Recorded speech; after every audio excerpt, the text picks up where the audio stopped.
This is Shockie G.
Oh, sorry. Welcome to Tales of Black History, where I tell you about moments in Black history and then read you poems that I created that are inspired by said moments in history.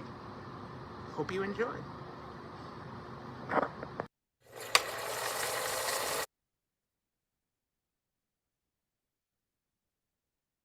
All right.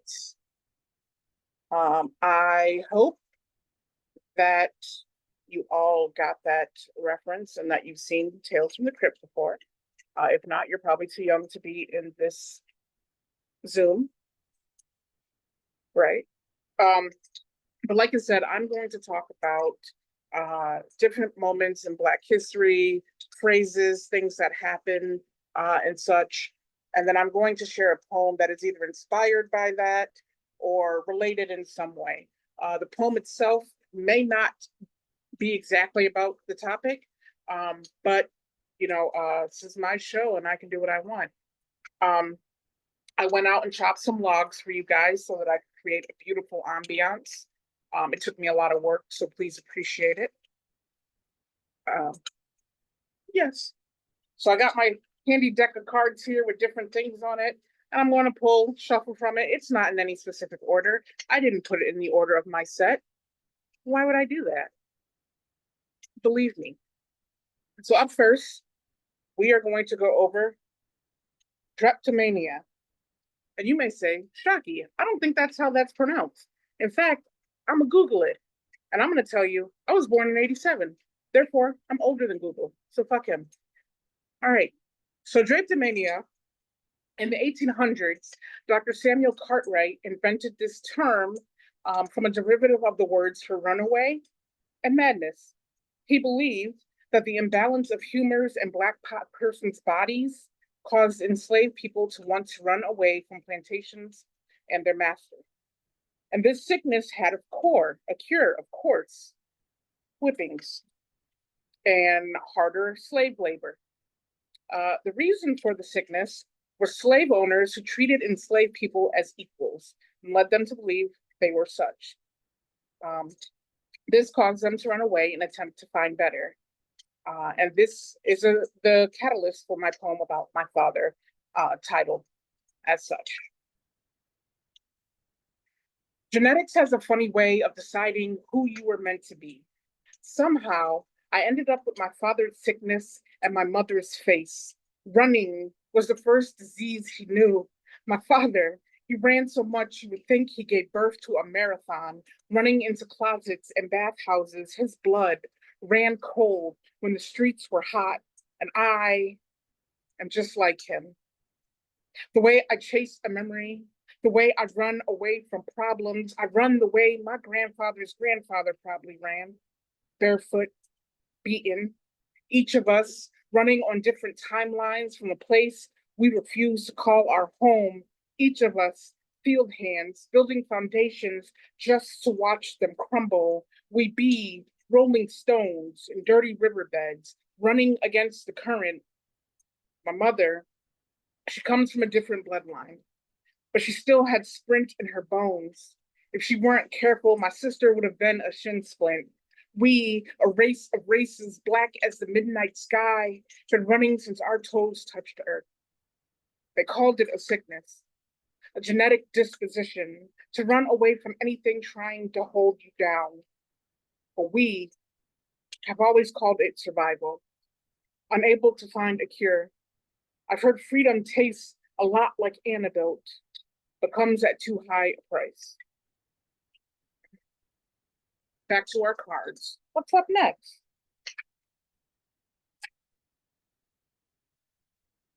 Corporal punishment.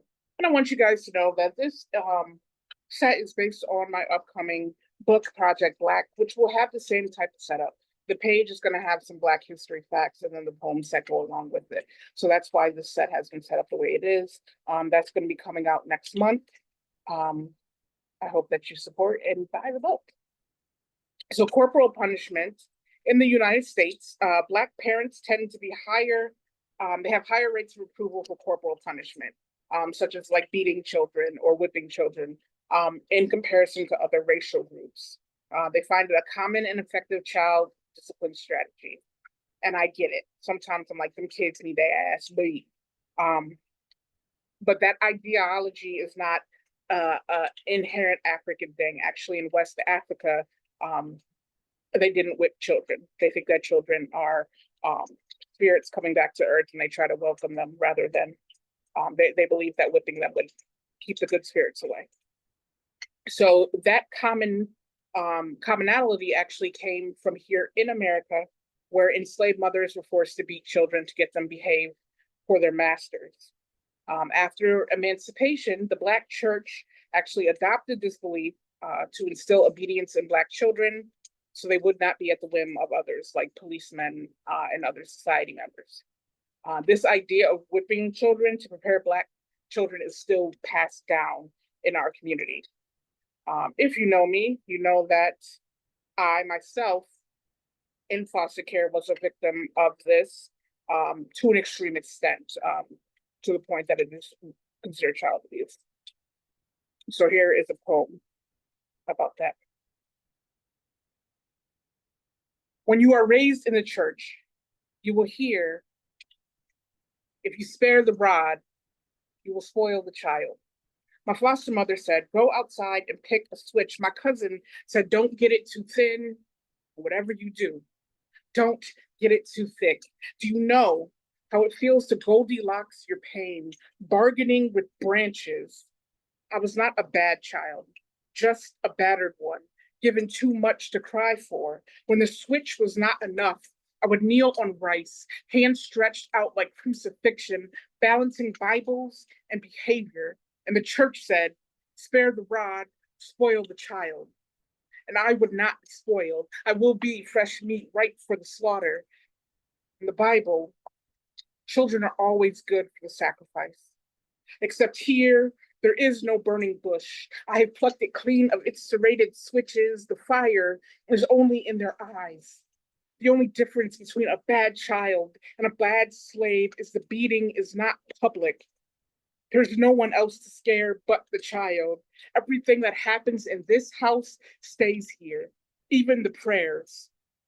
So when the child asks for help, the church says, honor thy father and thy mother. Even when you've picked the family tree bare of switches, even when you can trace your bloodlines and the marks on your back, even when your hands are duct taped together in prayer, and the prayer is asking why. And the church says, spoiled children are the worst to come of this. How they manipulate the word in their favor, how they make altar a broken child, broken promise, and broken spirit, yet claim the church stable, call it foundational. But was all built from all the bloody rods left over after the not sparing and the not sparring and the not spoiling, just the misinterpretation of scripture, twisted into secrets between the pews with stained glass children in the windows who grow up to abandon faith. And the church says, my child, why have you forsaken me?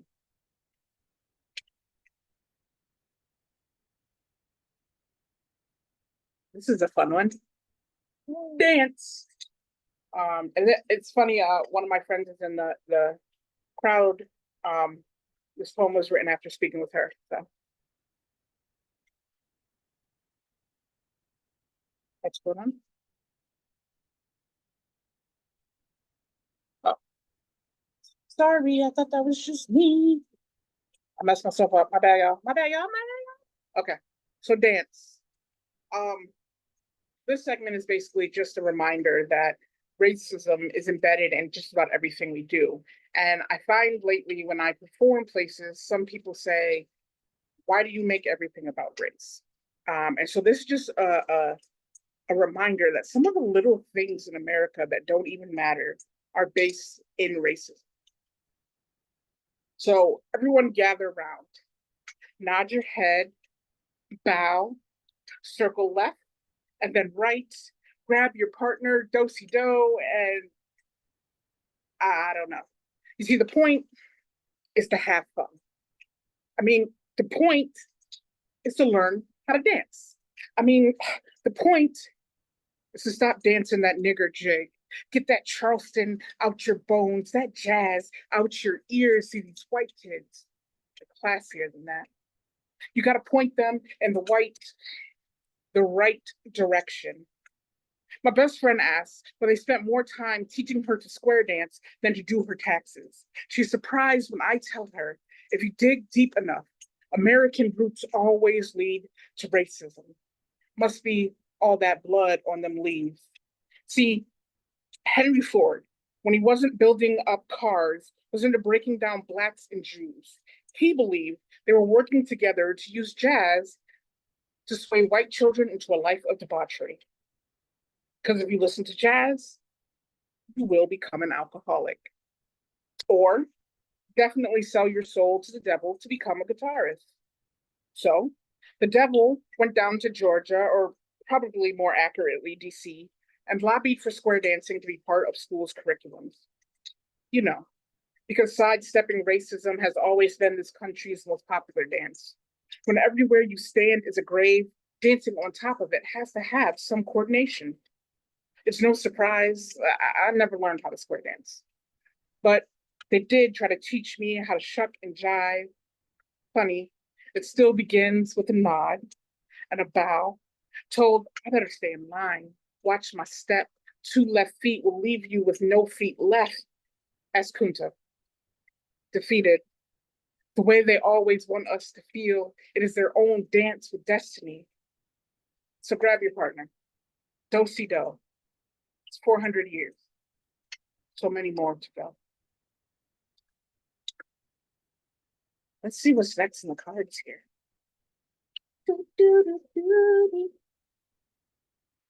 Bam. Emeril Lagasse is not black, so that is not him. Okay. This is actually going to be about the Black arts movement. As a poet, as a Black poet, we do a lot of research on other poets. A good amount of poets and activists came out of the civil rights and Black power movements. BAM, the Black arts movement, it was an African-American led movement during the 60s and 70s. Accredited to Mary Baraka, it created new cultural institutions and conveyed a message of Black pride through activism and art. It led to the creation of Black revolutionary-owned publishing houses. So a lot of those poets that you know came through these publishing houses, like Maya Angelou, Rosa Guy, Sarah Wright, and Nikki Giovanni. The poems themselves were famous because they could be built around anthems, chants, political slogans, and thereby could be used in organization of movements. I talk about this because Nikki Giovanni, after her death last year, a lot of people took to the web to discount her commitment to the movement after finding out that she was married to a white person.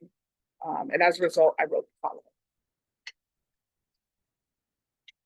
Now, I will warn you that this be more rant than poem, because I be more angry than poet. You see, I read my first Nikki Giovanni poem, After Mercy by Rudy Francisco. And then I spiraled my way through history, learned what it meant to be an activist, a poet, a queer Black woman. But now, when there is no more fight left in her body, someone says she cannot be pro-Black and love a white woman, meaning both white and woman. They want to erase it all. How easy we are to discard our heroes, said she must have couldn't love herself. It's gotta be self-hate, as if half herself ain't also women. Rather her go 50-50 with a Black man dripped out in the white man's patriarchy, singing once he get on, he'll leave her ass for a white girl. Maybe the revolution is not a battle fought in the bedroom. They act like pro-Black is birthed. It's got its Black mother's eyes and its white mother's supremacy, like them poems wrote themselves in bastard Black lettering. Tell me what you think of the perfect Black activists look like, and I will show you an overfilled graveyard with no tombstones, just the hills they died on. The same way people say, be like Martin, and what they really mean is dead. And you say, don't be like Nikki, and what you really mean is loved. And I'm tired of translating those quiet parts out loud for y'all. You got our ancestors rolling over in their graves, but this time, when I say rest in peace, y'all gonna shut the fuck up. So rest in peace to Nikki Giovanni, one of the greats. Back to the cards. And this is a little bit of a heavy set. I know, that's why we started. That's why we started with the Tales from the Crypt theme.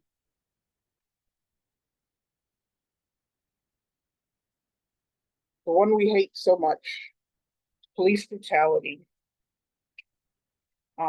Police brutality has been a problem for the Black community for decades, with notable cases such as the beating of Rodney King, all the way to the murder of George Floyd and those in between and outside.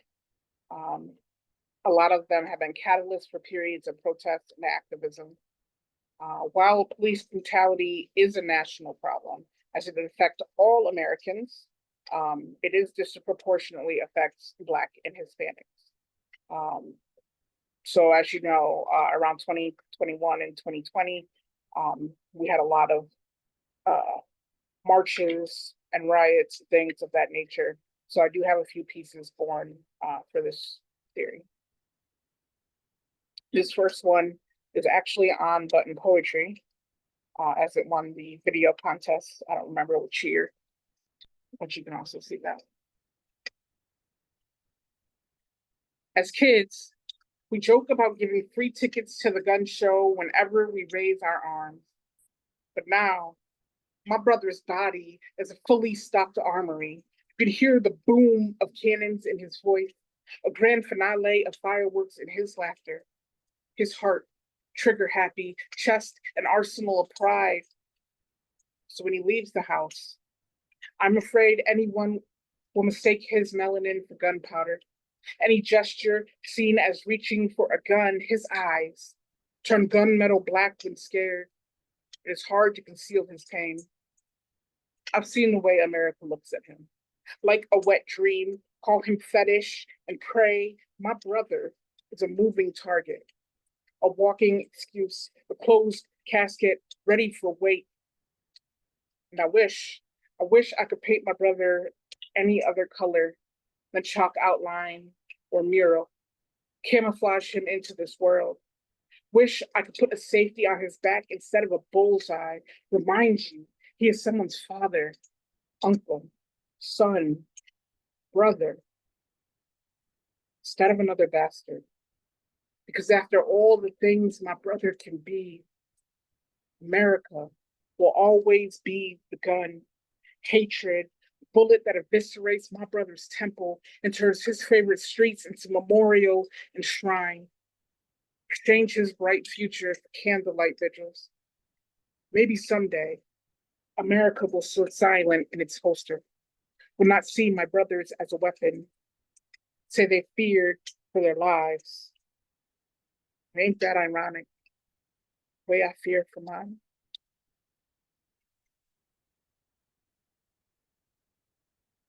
This is another one that some of you may have heard that also deals with police brutality and references a lot of cases. That buzzing is probably the fire, to be honest with you. Let's pause it, even though it's real fire, but you could fire, you could pause it. All right. So I'm going to tell you a story about the boy who cried gun, even when there wasn't one. It turns out everyone believed him. In fact, they began to blame the wolf that was really a boy, said he howled at the white moon too loud, or maybe he whistled. That part isn't clear. But still, the pigs came, blew down his house of sticks. When they laid out his body, it was clear he was a sheep they tried to wrap in wolf's clothing. At another time, it was the girl who cried gun, but this time, it wasn't a gun either. It was a taser, and it was in her own hands. Little Red Riding Hood reaching into her basket of tricks, and somehow she was the one shocked. Couldn't seem to get the story straight, or the weapon, or the apology that came after, but somehow it was the wolf's fault. It always is. And another time, yes, another time the boy cried gun, and this time he was almost right. Even if it was just a toy gun. I wonder if the wolf used it to play cops and robbers, if he finally got to be sheriff, called for backup, got robbed of his life. They say they couldn't tell that the wolf was smiling, just that he showed his teeth. And that was enough to say they were in danger, feared for their lives. And another time, yes, another time the boy cried gun. And you would think that the village would begin to question, say we've never really seen a wolf, but no, this time. The village saw 46 shots hit the wolf's body. And again, Goldilocks enters the wolf's apartment, made herself at home, cried gun. It's funny. Breaking and entering is not the crime here. You see how the story never really adds up, it just keeps changing. When the village mistakes you for a wolf, there is no happy ever after. No once upon a time. You are always the threat. So the boy and the girl continued to cry gun and never learned their lesson. But last night, I heard the boy cry gun, and I felt my body stiffen, hair stand on end, salivating at the thought of making it home. I imagine this is how it feels when a wolf faces a silver bullet. But I know it takes a village to tell a story. So when you tell my story, tell them I was not a wolf, just a girl. And the moon, just a moon. And the cop yells gun, y'all better make him prove it. All right. Let's move on from police brutality, huh? Next up, Black history information. I don't know if you guys can actually see my cards. Sundown Town. So if you are not aware with sundown towns, they are all white neighborhoods in the United States that enforce racial segregation through violence, intimidation, or discriminatory laws. The term came from signs that told Black people that they had to leave by sundown. Um, People today commonly believe that since the Civil Rights Act of 1968 made sundown laws illegal, that they no longer exist. But I'm here to tell you that's not the case. It may have decreased, but they are still around. So if you are of the melanin persuasion, make sure that you are checking. There are places to check online to see if you will be going through a sundown town. Living in Western New York and now Western PA, I have driven through my own share of those places. I had an experience years ago, and some of you have heard this poem before, where I was sent to deliver an item after hours to a town that I at the time did not know was a sundown town. When you look it up now, the last census shows that the town is 98.23% white, and the remaining percentages are Native Americans and Asians. There's actually not a calculable amount of Black people in that town because they've been driven out. So this is my experience.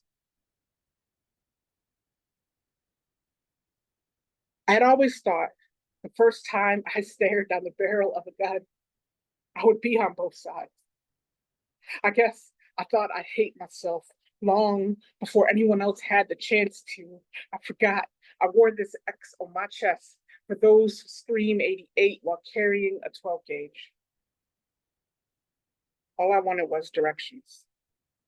But I heard the gun cock before I reached the question, and some excuse of a man puts me in his sights like a James Bond credit. Tell me, how fast you can go when your mind is racing and your heart is going a mile a minute, but your legs have gone numb.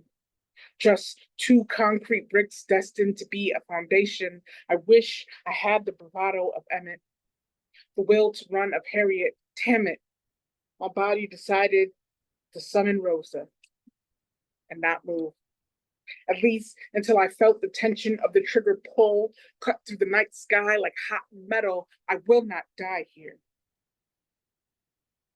I'm not sure if I ran or flew. My next memory was a mirage of red and blue. The cop says, "Do you know how fast you were going?"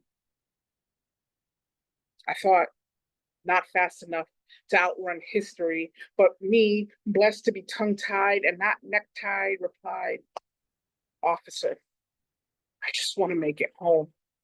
See, where I'm from, people like me gamble anytime they leave their house, drive up the road. These towns don't wait for the sun to go down for their hate to build up. They don't care about the placement of the Mason-Dixon. They don their Confederate flag and say, all jokes aside, fuck heritage.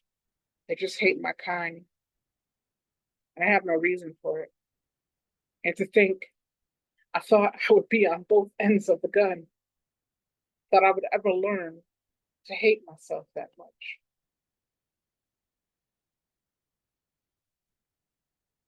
All right, let's see what's next. I turned the fire off, guys. Wrongly convicted. And I know I said no trigger warnings, but this is a heavy segment. The first part is a story we know all too well. Emmett Till.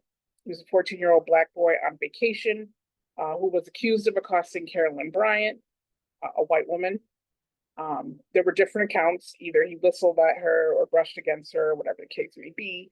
But her story led to him being dragged from his home in the middle of the night, shot, beaten, and thrown in the Tallahatchie River. It was a catalyst for the civil rights movement. For me, it was a defining moment. In middle school, we watched a movie during Black History Month, and I want to say it was called Eye on the Prize, but I might be mixing that up. But it did show his body in the casket horribly beaten with Mamie Till screaming, look what they did to my boy. Um, at the time, I was the only Black child in the classroom. And it was overwhelming, and I began to cry. And the response was just, you can go in the hallway if you want to. Um, there was no attempt to console me. And I realized no one else was as upset as I was. And even though I've dealt with racism at many points in my life, uh, I never realized how alone I was until that moment. Emmett Till finds his way into a lot of my writing because it is a defining moment in Black history. Um, this next poem is not so much about him, but more about Carolyn Bryant. Um, she herself died in 2023, so just 2 years ago, which is crazy to me. That means that Emmett Till could still be here had he not crossed paths with that monster. Um, and so many times when we think of the civil rights movement and Black history, we think of it as being so long ago. This was just 2023 that she passed. So we say the good always die young.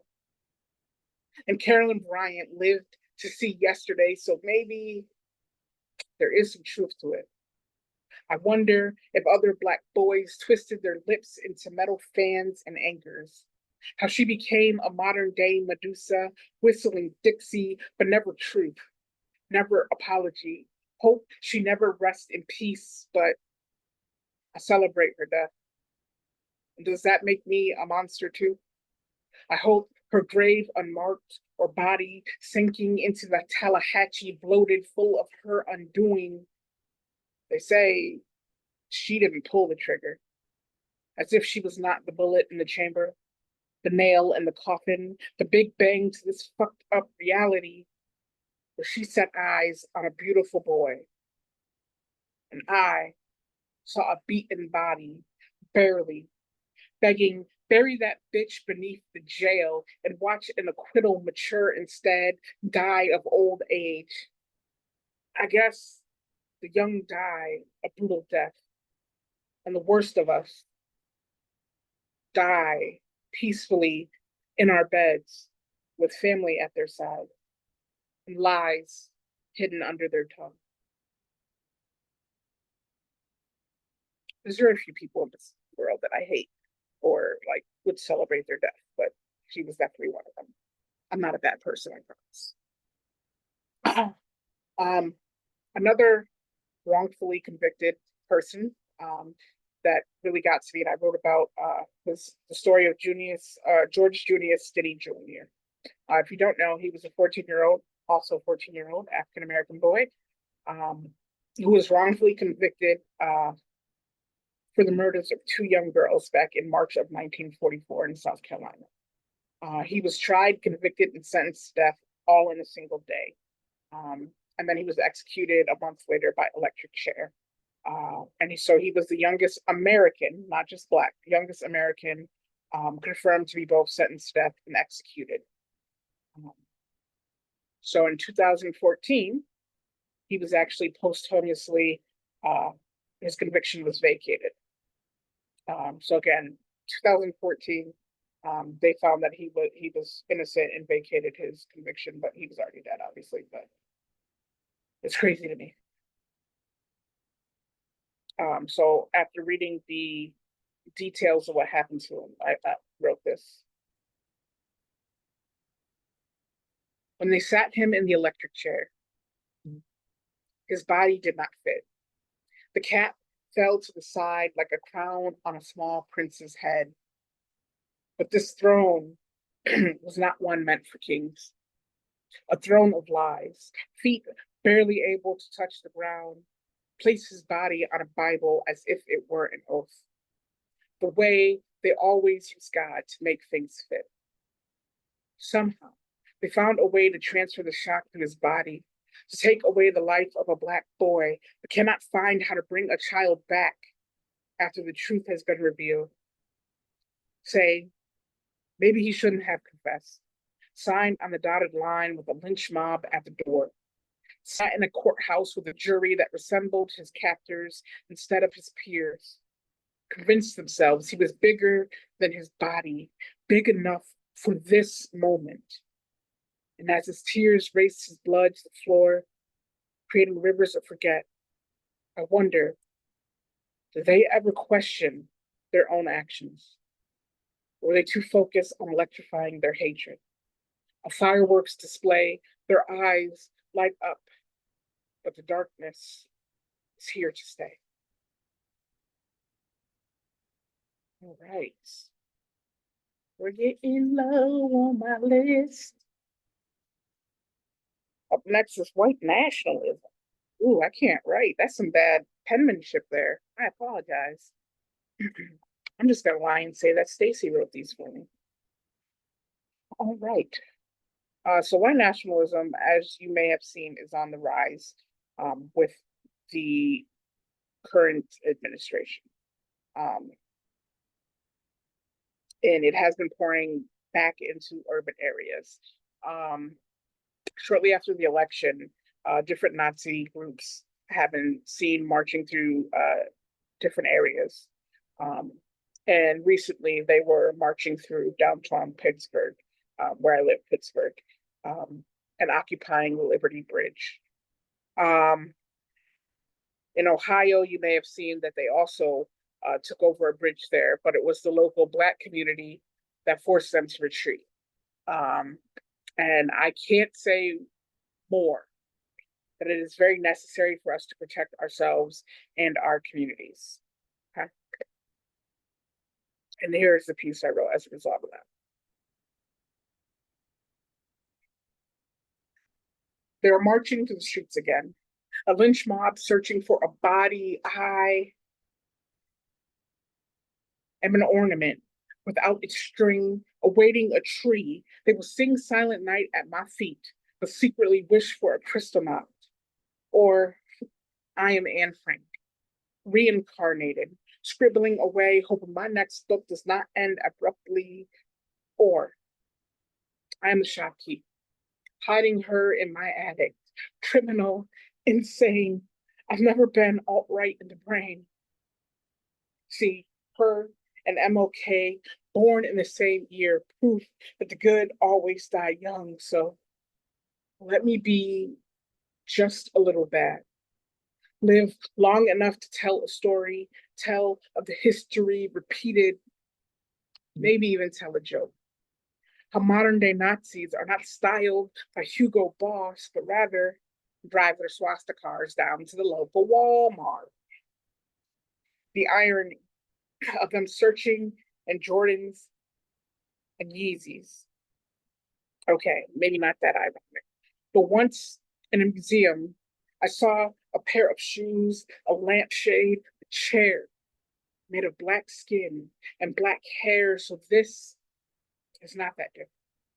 We have always been the fabric of society, no matter how much they claim it cotton. See, when I was a child, I would pick Pussy Willows from the ranch and think I was connecting to my ancestors.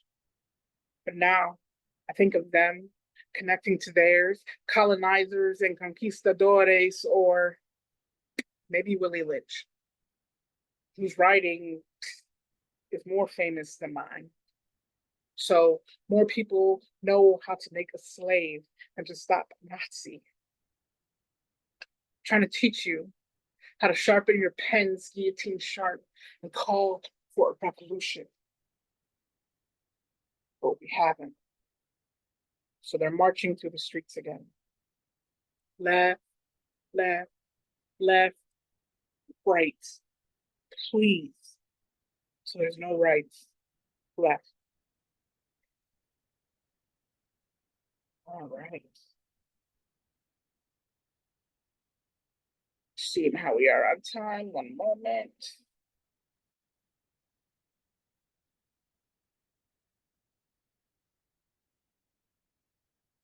All right. So up next, this one is called "Fuck the CIA."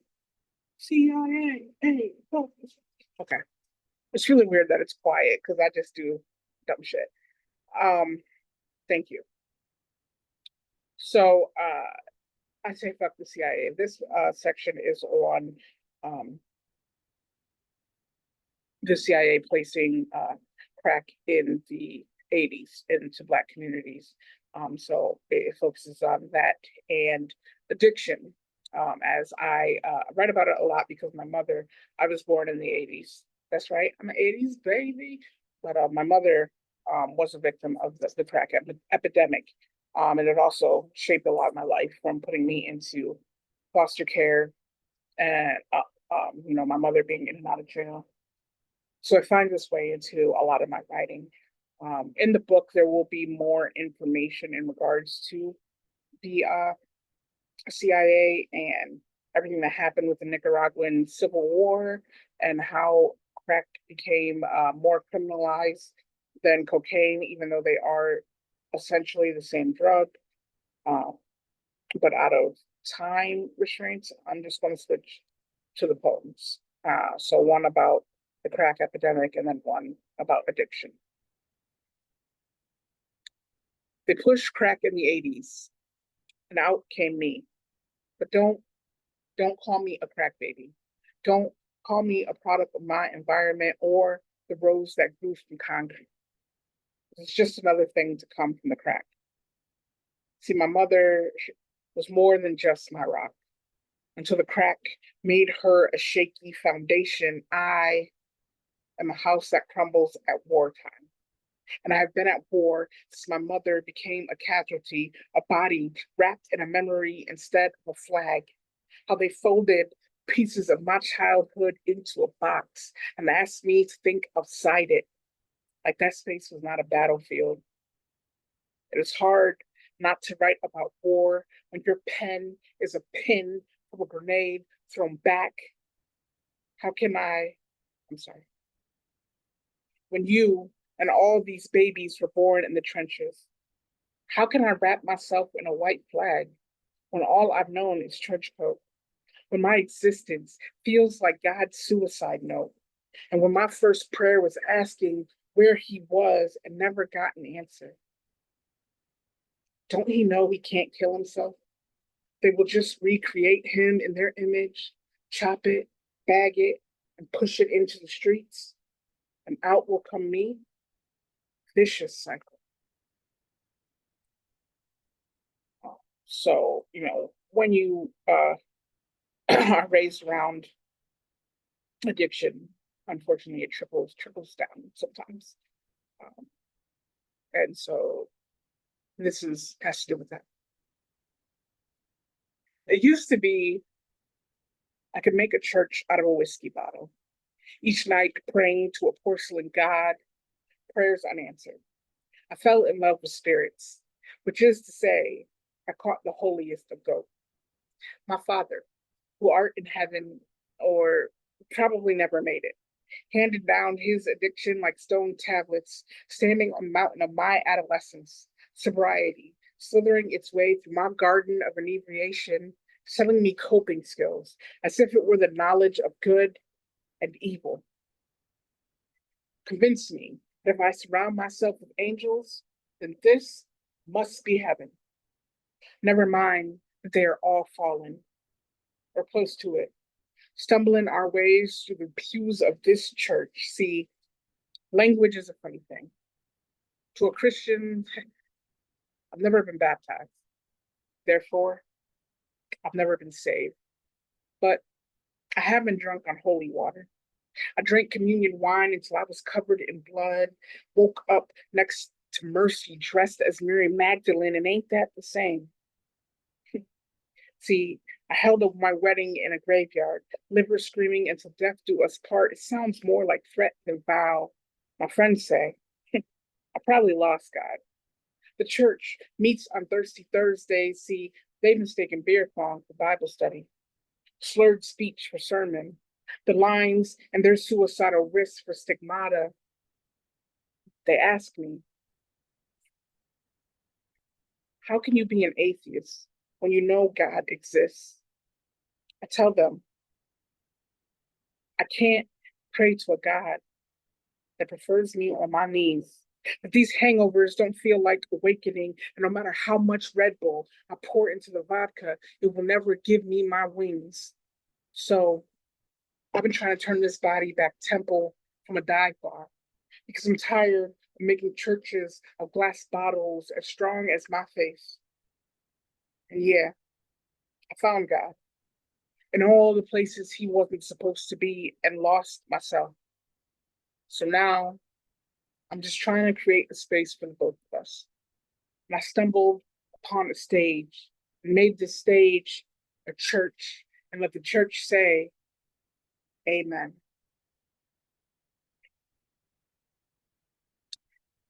All right. This will be my last offering. Black excellence. This part is not about Beyonce. But despite everything we talked about today, I do want you guys to remember that Black Americans have found a way to be resilient, to thrive, and to be successful with all the cards stacked against them. I don't want you to leave here thinking that Black joy is not our birthright, because it is. We're a beautiful collective. And if you are white in the audience, I want you to know that our pride has nothing to do with hating you. And I do not want guilt or self-hate from you in response. In fact, I would say to take this as a chance to celebrate too. But check your biases and work to make this world a better place for everyone. Hopefully with the current administration, you are seeing what some people will do just to push down another. Don't be that person. You can see how it is systemic and we can work to fix those systems. So my last piece. We call it the Black experience, but we are not a monolith. So these poems don't sound the same, ain't got no joy, no Negro spirituals playing in the background, but still it sounds like prayer, a cry for freedom. Got a little Nat Turner in its chest and a little Uncle Tom in its metaphor, but still Black, still proud, still scared. I might become an open casket for the next open mic. What they don't tell you is if you make it past 25, every day starts to feel like borrowed time. Each poem, another draft of your obituary, but on Sundays, it be testimony. Turnip greens and pine saw, or football, a pre-roll, and spade partners. This poem grew up in a freedman's town but died in a sundown. Shit, this poem was freed by Harriet, caught by the slave master and taken back. But on a Friday night, a payday night, this poem is Chitlin Circuit, Motown, and Harlem Renaissance. It is the way your body feels when Whitney and Mariah harmonize, or a little Luther on the ad libs. I'm talking spiritual. Goosebumps and Holy Spirit on any day. It is Black excellence, Black experience, Black existence, all with a capital B, for broken bloodlines, building new pathways, new branches on family trees that will not die out. And this poem is too Black for its own good. And somehow, still not Black enough. I know. I wrote it. I rolled it up inside my suicide note and smoked it. It be survival and resilience, even when it don't want to be. But don't call it that. Just love it back soft again, like a Black woman. Hold it tight, call it beautiful, because these poems, they don't always sound the same. So this has been great. Y'all have been amazing. I've been Shockie G. Yeah, that is my time. I would say if you have any questions, put them in the comments, I guess, since we can't undo this here. Actually, you can all unmute yourselves now if you want to, and I definitely want you to. Please throw this woman some roses. That was an unbelievable show. Yeah, Shockie G. Incredible. You rock the Wow, house, baby girl. Incredible. Yes, yes, yes. Amazing. Shockie. Amazing stuff. Yes. Your pen Yes. is mighty and sharp. Thank you. Thank you. Thank you, everyone that showed up. And She showed now's the up. time to ask her. But remember, we're still recording, so if you don't want your mom or your priest or your parole officer to hear it, don't say it.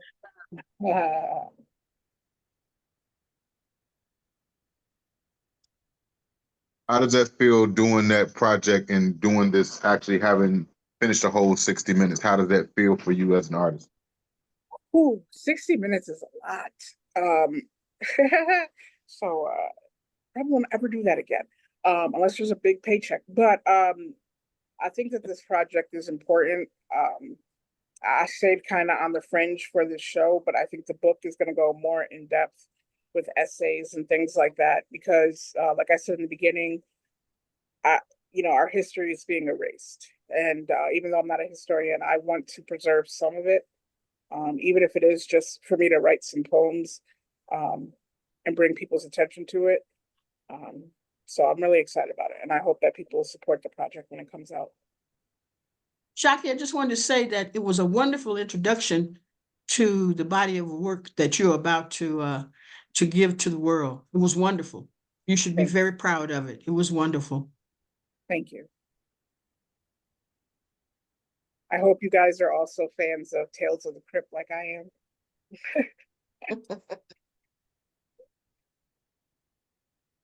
But yeah, I appreciate all of you for coming. Thank you. As always, if you, Stacy probably put it in the notes here. But if you want, you can go to poetswin@hotmail.com and help support Tesoto, help support myself. If you want to, no one's gonna jump you in the back alley. It's the fun thing about being online. So Another question for you as far as setting up your set. What went into the mindset of setting up to do this time frame, to set up this complete time frame? How did you prepare? So I'm going to go here, I'm going to do here. How did you choose? How did you choose even the setting of being beside the fireplace? How did you choose as far as how and why? Did you choose specifically to do the card method, to do the randomness as opposed to go in a straight streamline? What were the whys behind your decision? Um, some people in this room know that when I do live performances, gee, you've been there. I normally don't time them, so it's really hectic. And I wanted to give off that belief that it still wasn't very much rehearsed, even though it was, by using the cards. They were in specific order. Um, but I really thought a lot of these themes are horrific, right? And it's very heavy.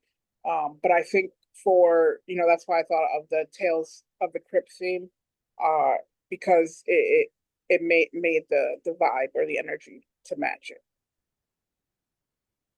if that makes sense. Absolutely. Dope work, by the way. You already know I love your pen. You always do phenomenal job. And the different caveats to Black experience that you touch on and how you do and the way you go into those poems. For instance, choosing to talk about the person who got Emmett killed as opposed to the actual death of Emmett was that juxtaposition was amazing. So I just enjoyed your work. I wanted to give flowers in that regard, but I also like to pick people's brain, especially you being a great creative that you are. Is more so just how you made the decisions you made is what intrigues me, even outside of the awesome work that you did too. Thank you. I just wanted it to be a little bit different, more than just me reading poems.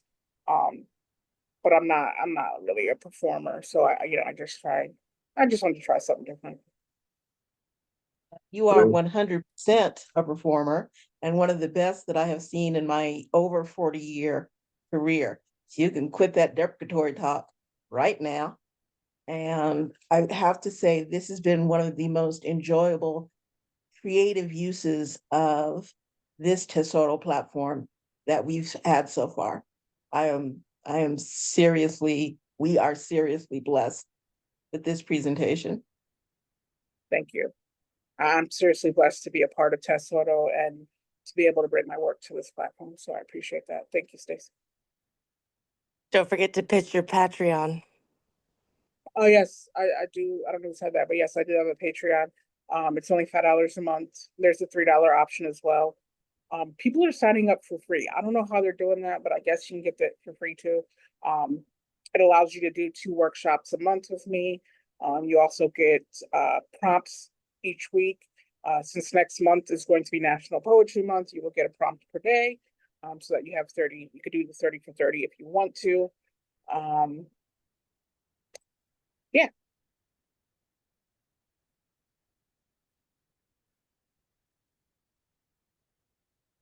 Okay, if we don't have any more questions, I'm gonna ask y'all to open up your mics and throw this lady some flowers one more time. This is a show that we do. Hey, Shockie G. Shockie, You yeah. rock. You go, girl. You rock. Thank you. Most certainly do.